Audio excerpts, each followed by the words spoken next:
Hello, welcome back दोस्तों। आपका स्वागत है हमारे YouTube channel nurse pharma dose पर। इससे पहले वीडियो में हमने आपको बताया था कि इन्फेक्शन से कैसे बचा जा सकता है। उम्मीद करती हूँ आपको वो वीडियो पसंद आई होगी और आपने उन बातों पर अमल किया होगा। आज हम आपके लिए एक ऐसी वीडियो लेकर आए हैं जो आपके लिए थोड़ी शॉकिंग भी हो सकती है और आपको जागरूक भी करा सकती है। तो वो वीडियो आपके लिए बहुत इंपॉर्टेंट है, तो अंत तक बने रहें। और आज हम आपके लिए 5 ऐसी महत्वपूर्ण जानकारी लेकर आए हैं जो आपके लिए शॉकिंग हो सकती हैं। 5 ऐसी बातें जो अस्पताल से जुड़ी हुई हैं और जो मरीजों से छुपाई जाती हैं।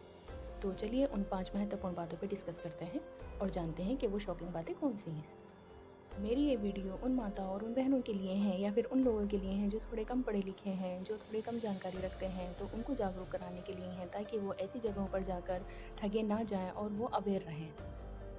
मैं इस वीडियो में किसी भी हॉस्पिटल को टारगेट नहीं कर रही हूँ।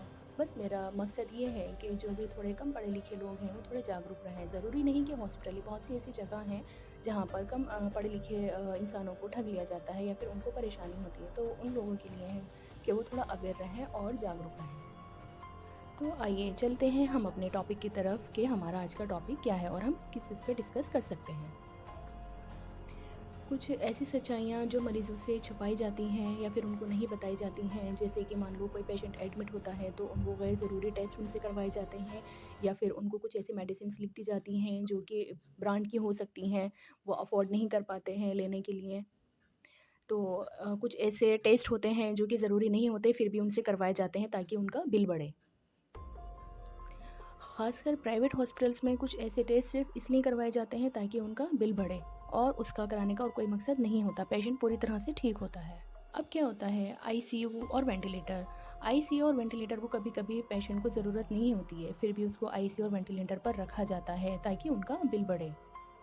ऑपरेशन और सर्जरी की हकीकत, क्या आपको पता है कभी-कभी जो प्रेग्नेंसी वुमेन होती हैं उनको ऑपरेशन की या सिज़ेरियन की ज़रूरत नहीं होती, फिर भी उनका ऑपरेशन कर दिया जाता है सिर्फ इसलिए कि उनका बिल बढ़ जाए।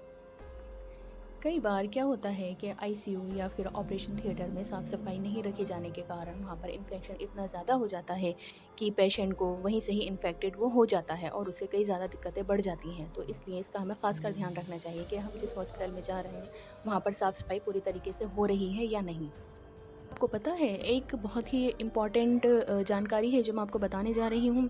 जैसे कुछ लोगों का बीमा हुआ हुआ होता है, तो उन लोगों का सिर्फ बिल इसलिए बढ़ा दिया जाता है, उनको हालाँकि ट्रीटमेंट की कोई ज़रूरत नहीं होती है या फिर उनको कोई इतनी भारी डिसीज़ भी नहीं होती है, बस इसलिए उनका बिल बढ़ा दिया जाता है क्योंकि उनका ताकि वो बीमा कंपनी से ज़्यादा पैसे ले सकें।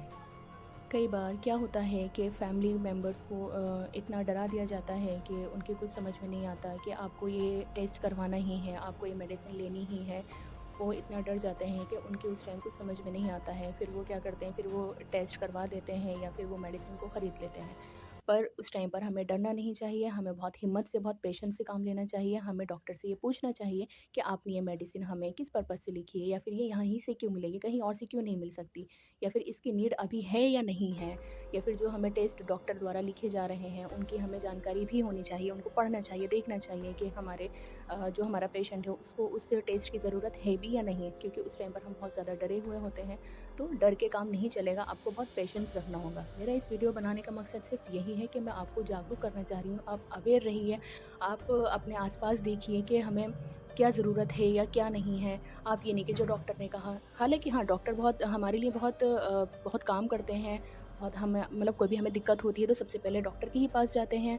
जाइए, आप बिल्कुल जाइए, पर आप अवेयर रहिए, आप अपने आप को अपनी आँखें खोलिए, आप उसको देखिए कि हमें क्या टेस्ट लिखे हैं या फिर हमें डॉक्टर ने क्या मेडिसिन लिखी है, या हमारे पेशेंट को या हमें उसकी ज़रूरत है भी या नहीं। तो इस बात का आप ज़रूर ध्यान रखिए। अगर आपके साथ भी कभी ऐसा हुआ है किसी हॉस्पिटल में तो मुझे कमेंट सेक्शन में ज़रूर बताएँ। तो मैं इस तरह की वीडियो आपके लिए लेकर आती रहूँगी ताकि आप जागरूक रहें और अवेयर रहें। और अगर आपको मेरी वीडियो अच्छी लगी है तो और आप अगर मेरे चैनल पर नए हैं तो मेरे चैनल को लाइक करें एंड सब्सक्राइब करें और शेयर करें। Thank you.